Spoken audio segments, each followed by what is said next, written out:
Yeah, I can't believe it's on YouTube and not on Netflix. Oh my God, I can't believe it either. Thank you for taking time to read the book. No, I'm so happy. I was so blown away by so many things. I should definitely work for you because I feel you. I feel you. Within my uh, own company, there was like so many things that made so much sense of what you were saying. And let me start this tidbit in Spanish so I can let everybody know who you are, what you've done, what you're doing. Pero estamos con Reed Hastings. Él es el CEO y fundador, junto con Mark Randolph en el 97, de uno de sus objetos de amor y de deseo, que es Netflix, que hoy por hoy ya tiene más de 183 millones de suscriptores, más de 100,000 títulos.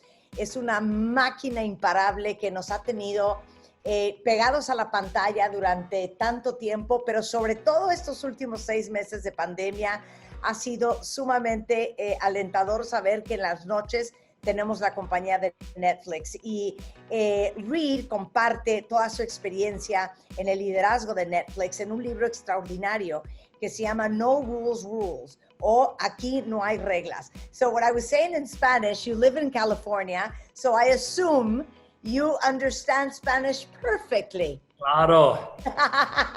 That, I mean, Netflix is something, it's become such a love brand, and it is something so dear to our heart and part of our home, part of our family. And specifically in the last 6 months, I mean, it has been the best boyfriend, girlfriend, husband, and wife that we could ever want.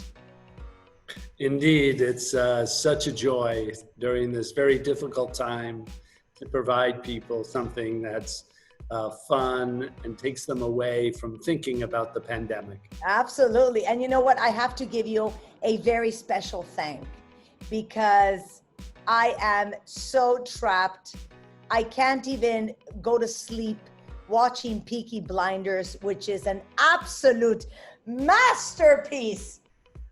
It is, but you have then quite a stomach for violence. It's Oh, too. it's amazing. It's so amazingly done. My husband started watching it and I was like, whatever.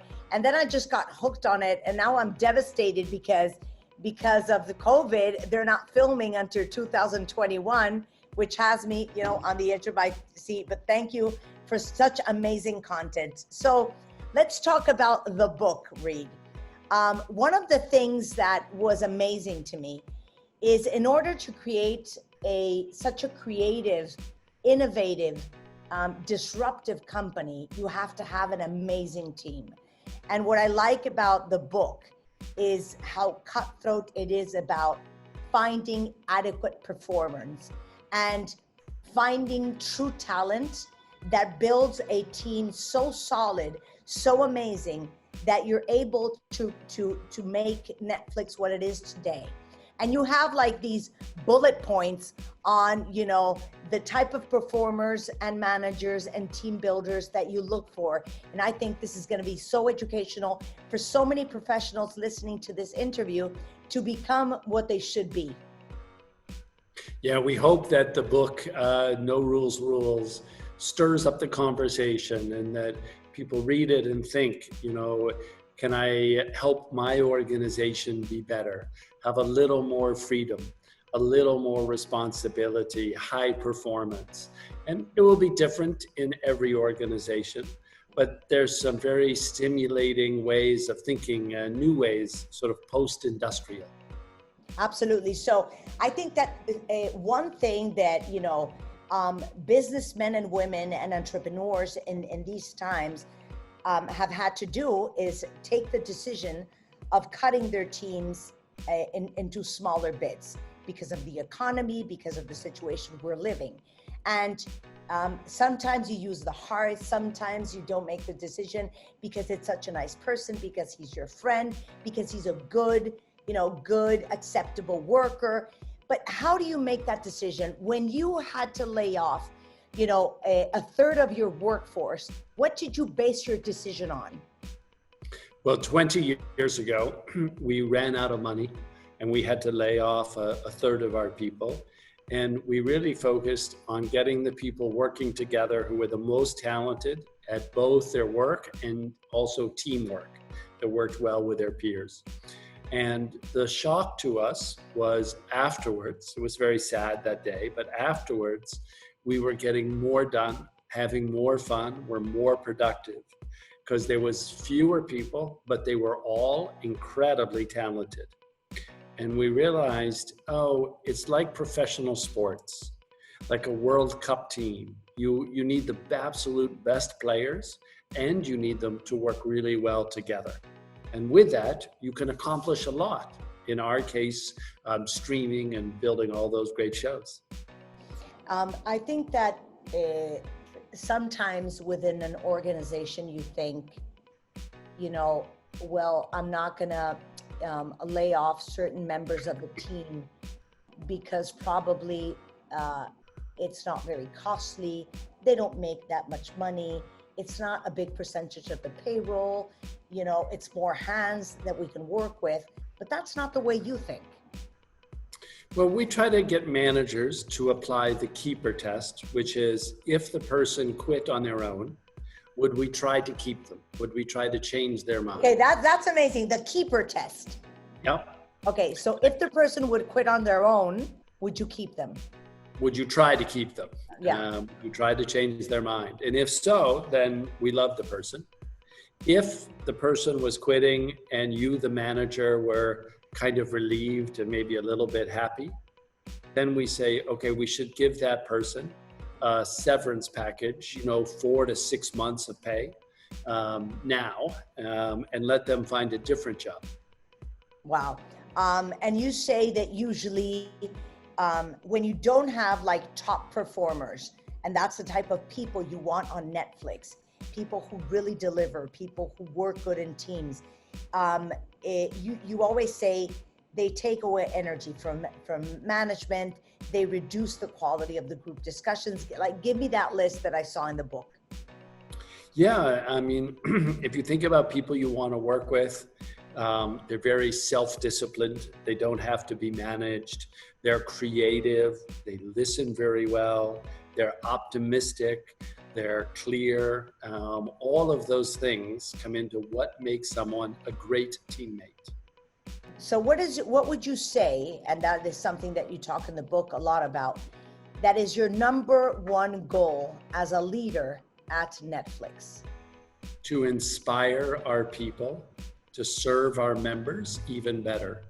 Why did you say, let's name this book The No Rules Rules? What does that mean for everybody that has not read the book? Well, having no rules is, of course, pretty extreme. And of course, we do actually have some rules, like around anti-harassment or around theft or things like that. But in a book title, if you're a little bit extreme, that's helpful. And it's a way of saying, hey, there's a different set of ideas in here that will seem kind of radical. And if you read it, you'll be stimulated. You may not agree with everything, but you'll be thinking in new ways. Of course. Now, let's talk about feedback. There's very defined types of leaders regarding feedback. You could be very cutthroat. There's others that are more direct. There's others that are more wishy-washy, and that, tell you something and don't, or maybe feedback is like very violent, abrasive, and aggressive. So talk about the feedback guidelines. We try to get people to be positive, but also honest. So to help people, what can they do better? Not to tear them down, not to critique them, but, to say, this could go better if you did this instead of that. So the more constructive that it is, the better. Mm-hmm. But I have to say, still, even though I've been so successful, when I get feedback, it hurts. My body reacts. And I try to remember, it's like exercising, like doing crunches. And, it hurts, but when your abs hurt, it's getting stronger. You're making a difference. And so when it hurts emotionally, I try to remember this is what's making me stronger, better. And I try to listen. And I still don't enjoy it, but I do know it's good for me. Of course. I loved chapter 3, and you talk about, for example, removing the vacation policy. Explain that to everybody. Sure. I mean, we used to have the traditional vacation policy, sort of you work 49 weeks and you have 3 weeks of vacation. Yeah. And then we realized, we don't know how long in a day people are working. Are they working 8 hours or 10 hours or 12 hours? So why do we care about measuring, do they work 46 weeks or 49 weeks or 47 weeks? It seems so irrelevant and small-minded. And if we get rid of any policy and just let people take what they want, they're unlikely to abuse it because they care about their work. And that has been true. So we instituted the policy 15 years ago. It's worked so well for us. And I try to set a good example by taking lots of vacation, 5 or 6 weeks a year, doing different things. And with those vacations, then I come back and I'm excited and I'm charged up and I get to, have new ideas. Fantastic.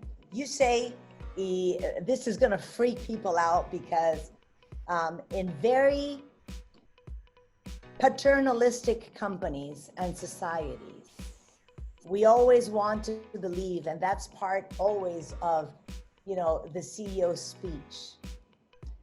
This family and our family, no matter what company it is, you say, no, sir, we are not a family, we are a team. That's right. We try to be super surprising and clear. And, family is really about love no matter what. Your brother, unconditional love, exactly. your brother can steal from you, or your child can run away, and you still love them. And as a consequence, the family's very durable, but it's also dysfunctional sometimes. And in a team, you care for each other, you work well, but you give each other feedback. And you have to earn your place. So it's different than the family. So one of the most profound things in the book is an explanation of why being a great team can generate higher performance and how it's different from being a family. Claro. Oye, this is amazing. If you can answer this question very, very simply. How do you create a corporate culture of top performers? How do you pick and bring out the best in somebody? Well, you go bit by bit, you hire the best people you can, and then you try to inspire them, not manage them. You're a coach who wants them to do the work, to play the game. And as you do that, you'll attract more and more incredible people who want to work in that unique and special kind of situation where you get to make decisions as an employee and you're trusted. But how do you inspire people? How do you get, people motivated? Because motivated is something so personal, so individual, that comes from within. It's not about money. It's not about prizes. It's not about bonuses. That's the skill of leadership, is being good at inspiring people. It takes time and practice. And it's about being authentic. It's about trying yourself. It's about explaining why, in our case, creating entertainment all over the world is so important for sharing, for cultural understanding. So they're motivated by understanding the bigger picture. It's by rewarding people who do great work. So there's many techniques and tactics underlying good inspiration, and it's things we're all still learning. I'm thinking about, everybody who will be listening and watching to this interview. and thinking, you know, Netflix is such an amazing brand that they would probably love to work for the company. Twofold, they would love to learn to become, you know, the best professional they can be. So give me, like, in 5 bullet points, what does it take to work for Netflix?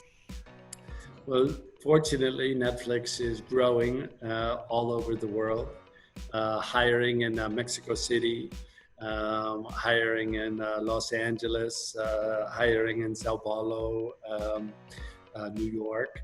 And what we look for is creative mavericks, people who don't fit into the normal corporation, that they're a wild duck, that they're, you know, have unique perspective.